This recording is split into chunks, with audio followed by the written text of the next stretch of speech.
नमस्कार, headline 24 news में आप सभी का स्वागत है और मैं हूं आपके साथ भारती लोधी। आइए बढ़ते हैं खबरों की ओर। जेपी हॉस्पिटल से हटाए गए रोगी कल्याण समिति आरकेएस के 21 कर्मचारियों की बहाली की मांग को लेकर कांग्रेस नेता और पूर्व मंत्री पीसी शर्मा ने civil surgeon doctor Rakesh Srivastava को ज्ञापन सौंपा। शर्मा ने कहा कि वर्षों से सेवा दे रहे इन कर्मचारियों को अचानक हटाया जाना अन्यायपूर्ण है और इससे अस्पताल की व्यवस्था प्रभावित होगी। उन्होंने आग्रह किया कि मामला जिला कलेक्टर के संज्ञान में लाकर त्वरित कार्यवाही की जाए। हटाए गए कर्मचारियों का कहना है कि समिति 1995 से कार्यरत थी, लेकिन अब सरकार निजीकरण की ओर बढ़ रही है, जिससे उनकी नौकरियां संकट में है।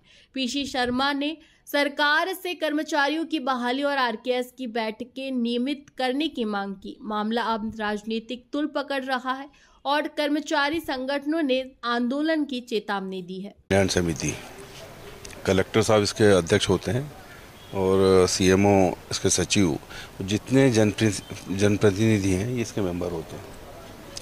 एक थोड़ा सा शुल्क लेने के बाद जितनी भी अस्पताल की छोटी मोटी समस्या है उसका निराकरण उससे होता था और गरीबों की दवाई के लिए भी उसमें पैसे दिए जाते थे। 21 लोगों को हटा दिया 30 साल के बाद, और ये मैं समझता हूँ कि रोगी कल्याण का जो है सिस्टम यही गड़बड़ा जाएगा, जिसमें कंप्यूटर ऑपरेटर हैं, लेबर स्ट्रेंथ है।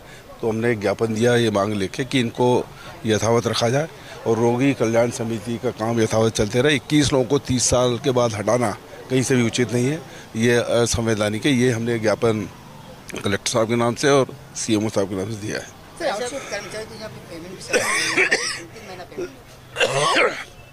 ये 3-3 महीने पेमेंट नहीं मिलता, उनके ईपीएफ वगैरह जो कटता है वो जमा नहीं होता।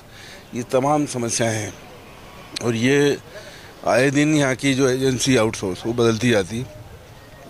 इसमें हमारा ये कहना है कि इसमें सरकार को इस तरह की एजेंसी को लगाना चाहिए जो परफेक्ट हो, जो टाइम पे पैसे भी दे, जिनके पास जब सरकार से जो पैसा मिलता है तो लेट भी हो जाए तो भी कर्मचारियों का पेमेंट सही टाइम पे मिले। यही स्थिति हमीदिया हॉस्पिटल में भी है।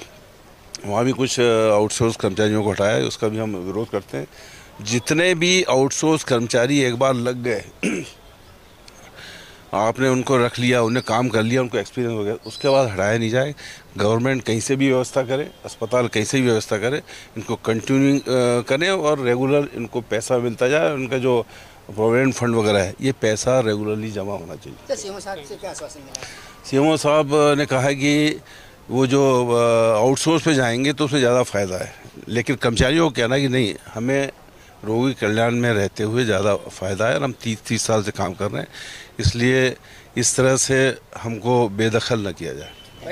फिलहाल के लिए इस खास खबर में इतना ही। देश विदेश की तमाम बड़ी खबरों को जानने के लिए देखते रहें हेडलाइन 24 न्यूज। नमस्कार।